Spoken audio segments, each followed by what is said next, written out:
नमस्कार मंडळी, ऋतू हा हेमंताचा या आपल्या यूट्यूब चॅनलवर आपले पुन्हा एकदा सहर्ष स्वागत आहे. मंडळी, आज आपला दिवस आहे मात्रावृत्ताचा. आणि आज मात्रावृत्त कोणतं आहे? आपण रील पाहिलेत ना? तू उसळे तलवारीची पात ओळखलं की नाही? म्या अतिशय प्रसिद्ध गाणं आहे, हो की नाही? म्हणूनच मुद्दाम आज आपण हे वृत्त निवडलेलं आहे. कारण हे वृत्त आहे कुसुमाग्रजांनी अतिशय अजरामर केलेलं गीत ज्यामध्ये लिहिलं आहे ते वृत्त म्हणजे भूपती वैभव. तर मंडळी, भूपती वैभव या वृत्ताची आज आपण ओळख इथे करून घेणार आहोत. तर मात्रा वृत्त आहे भूपती वैभव. मात्रा आहेत 2 अधिक 8 अधिक 8 अधिक 4 अशा एकूण किती आहेत? 22 मात्रा आहेत. ती 10व्या मात्रेवर साधारणपणे 10व्या मात्रेवर म्हटलेलं आहे, कारण आपण यात त्याची फोड दिलीच आहे 2 अधिक 8 अधिक 8 अधिक 4. परंतु तरीही आपण काही क्षणाकरता जिथे थांबतो तिथे तो यती असतो, म्हणून मी तुम्हाला म्हटलं की साधारणतः 10व्या मात्रेवर याचा यती येतो. कवितेप्रमाणे त्याचा यती बदलू शकतो, पण त्यातल्या मात्रा मात्र कधीही बदलणार नाहीत. त्या 2 अधिक 8 अधिक 8 अधिक 4 अशाच असतील. आता आपण उदाहरणाच्या माध्यमातून पाहूया. नेहमीप्रमाणे आपण जे रीलमध्ये घेतलं होतं तेच उदाहरण आपण इथे घेत आहोत. म्यानातून उसळे तलवारीची पात, वेडात मराठे वीर दौडले सात. तर आपण नेहमीप्रमाणे ओळ लिहून घेतली आणि त्याच्याखाली त्याच्या मात्रा लिहिलेल्या आहेत. म्यानातून, तर म्या 2, इथे पहिला जो 2चा गट आहे तो बाजूला झाला. नातून 2 1 1, उसळे 1 1 2. ह्या सगळ्यांच्या मिळून नातून उसळे मिळून झाल्या 8 मात्रा. तलवारीची 1 1 2 2 2 झाल्या 8 मात्रा. पात, पाच्या 2 मात्रा आणि तच्या सुद्धा 2 मात्रा. कारण आपण जो नियम सांगितला होता सुरुवातीलाच, कवितेच्या ओळीतील शेवटचं अक्षर हे दीर्घच मानायचं असतं. म्हणजे लघु असेल तरी ते दीर्घच मानलं जातं. हा नियम आहे. त्या नियमानुसार शेवटचं अक्षर जे आहे ओळीतलं ते चरणातलं ते दीर्घ मानलं जातं, म्हणून ते पात म्हणून 2 अधिक 2 4. पुढे वेडात मराठे वीर दौडले सात. वे 2 मात्रा, डा 2 मात्रा, त 1 मात्रा. म्हणजे हे 2 इथे झाले. डाच्या 2 मात्रा, तची 1 मात्रा, मची 1 मात्रा, राच्या 2 मात्रा आणि ठेच्या 2 मात्रा मिळून झाल्या 8 मात्रा. वीर दौडले 2 अधिक 1 दौ 2 ड 1 ले 2 झाल्या 8 मात्रा.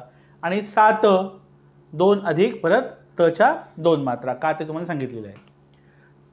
हे झालं या वृत्तातल्या या कवितेच्या 2 ओळींचं विश्लेषण.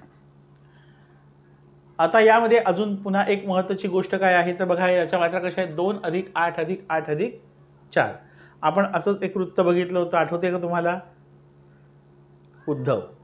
त्याच्यात 2 अधिक 8 अधिक 2 अधिक 2 असं होतं, बरोबर ना? तर इथे कशी आहे? 2 अधिक 8 अधिक 8 अधिक 4. हिला जे अक्षर आहे त्याला 2 मात्रा असायला हव्यात. म्हणजे एक तर ते 2 लघु असायला हवेत किंवा 1 गुरु असायला हवा. 2 लघु चालणार आहेत किंवा 1 गुरु चालणार आहे. पण एक लघु आणि दुसरा गुरु असू शकणार नाही. ही गोष्ट आपल्याला लक्षात ठेवायची आहे, बरोबर आहे? आणि शेवटच्या 4 मात्रा तर काय आपण जशा जमतील त्याप्रमाणे. म्हणजे आता बऱ्याच वेळेला आपल्यापैकी काही जणांची काय गल्लत होते बघा. 4 भाग केले. 2 अधिक 8 अधिक 8 अधिक 4. तर 2चं तर आपलं अगदी स्पष्ट झालं सुरुवातीला की आपल्याला तिथे 2 जिथे मात्रा आहेत तिथे काय हवं आहे? फक्त एक तर गुरु अक्षर हवं आहे किंवा 2 लघु अक्षर तिथे चालतील. परंतु पुढच्या 8 मात्रा जोडण्याकरता कधीकधी काही सुरुवातीला आपण नवीन प्रयत्न करत असतो, त्यावेळेला आपल्याकडून एखादी चूक घडू शकते. तर आपण इथे 7 मात्रा घेतो आणि पुढे 9 मात्रा घेतो. तसं चालणार नाही आहे.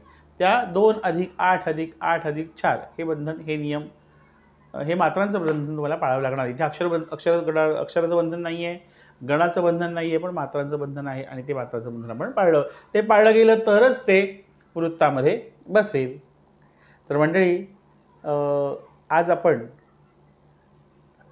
जी कविता बघितलेली आहे,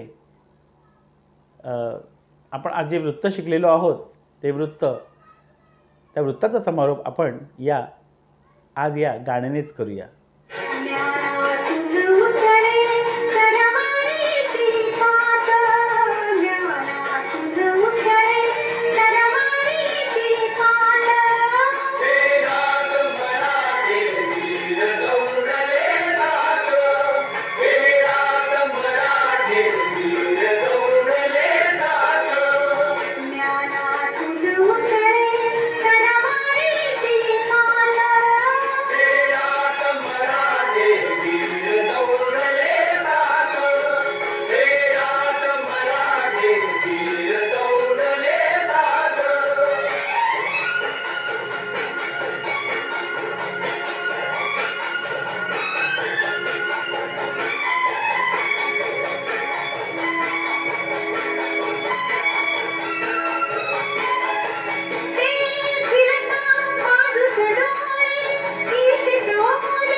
तर महत्त्वाचं,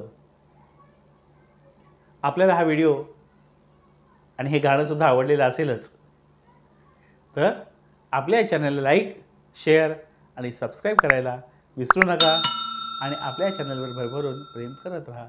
धन्यवाद.